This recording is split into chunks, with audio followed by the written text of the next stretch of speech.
SMT Nation, we back. Nation, thanks for tuning into this video. I want to discuss a couple of topics in this video.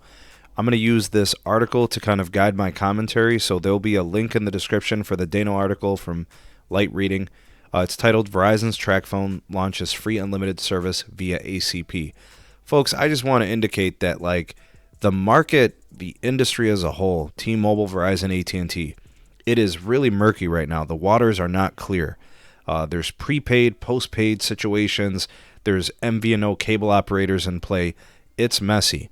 So this is going to be a pretty, deep dive into those dynamics and those interactions.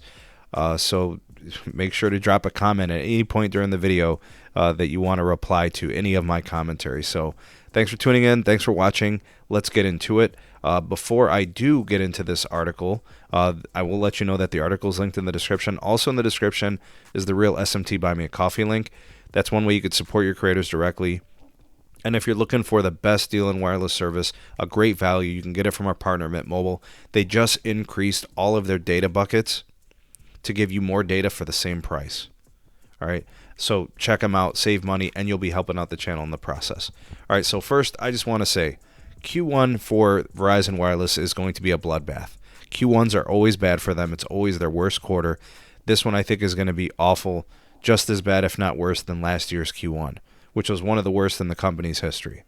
All right, analysts at Wells Fargo, they're predicting 140,000 postpaid net losses, 160,000 prepaid net losses for the quarter.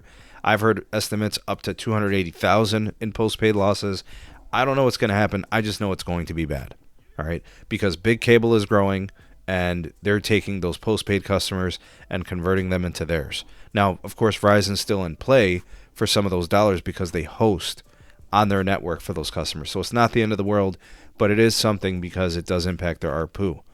Now, additionally, with an economic downturn, with a recession, however you want to call it, customers are obviously going to be looking for better deals on wireless.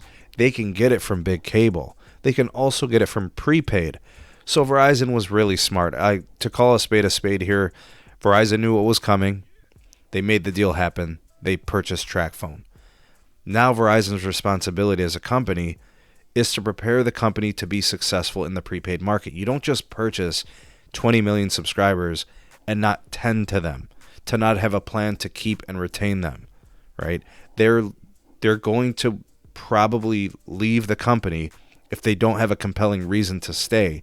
If, the pricing isn't good, or if the value proposition isn't good, or if they're having issues with SIM cards and phones, they must tend to these things. And of course, if you've got switchers moving from postpaid to prepaid, Verizon's going to want to catch them. T-Mobile has a brand, Metro by T-Mobile. AT&T has a brand with Cricket.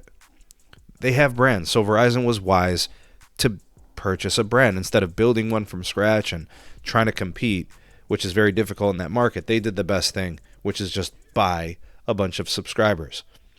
Now, additionally, we saw kind of Mint Mobile get acquired or plan to be acquired by T-Mobile. You guys know my commentary on that. I speculated that Verizon was coming in for that, and T-Mobile kind of overpaid, if you will, to make sure that Verizon didn't get the Mint Mobile purchase. So what exactly is happening here? What are carriers doing? What is the situation at play here? Well, Verizon is now offering, or they're contributing or a part of, ACP discounts. That means Verizon is going to be in the same business as what T-Mobile does with the Lifeline services through Assurance, right? I'm not sure if you guys are aware of that. That was through the whole Sprint merger in 2020, right? So there's that. Assurance, also offers free services through the ACP. Now Verizon's coming into play with ACP through TracFone, and then also, with Cricket, they do it as well. They don't do it through a separate brand. They just do it through Cricket if you qualify. The nice thing about what Verizon is going to be doing is Verizon is going to offer actually the best deal in this ACP plan of offers. They're going to do 60 gigs of data, and then they're going to set you for review for violating the SafeLink wireless terms and conditions. So they'll be selling through the SafeLink wireless brand. They're basically giving you a $30 subsidy, 50 million households qualify for it. That's 40% of all the American public. And that Lifeline program can basically get people free service that do qualify to give them that aid. All right, so that's unlimited data, unlimited calling, unlimited texting, and this is all through the whole TracFone brand. So now they've got a plan. Now you've got that pool of customers who might be looking for a better service access.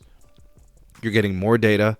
I think it also comes with mobile hotspot, 10 gigs of mobile hotspot. So when it comes to ACP offers, when it comes to assisted wireless support, it looks like Verizon's going to have the best deal. This is pretty nice.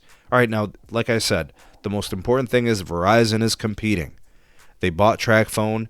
They need to stabilize the branding, right? I don't know if that means consolidating certain brands, providing clarity to the consumers to what they see and what they know. All I know is you don't spend $7 billion in cash and stock compensation to just sit, lay idle, and not be competitive.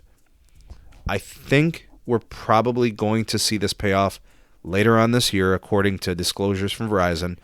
You know, you're not going to see some big, huge prepaid gain Q1 or Q2, but I think moving forward, and this is according to the CFO, Matt Ellis, that they're going to kind of figure things out. And they've got the people, and they've got the talent, and they've got the plan. We shall see. Do you guys think Verizon is going to turn around their prepaid side, stabilize things, and get some positive traction by the end of the year? You guys think they do it this year? Do you think it's going to be more of a thing next year? Do you think they flop with TracFone? How does this offer with this ACP, SafeLink service, how does it compete with the rest of the ACP providers in T-Mobile and AT&T? Sound off in the comment section below. You are the voice of the people, the SMT Nation. Let your voice be heard.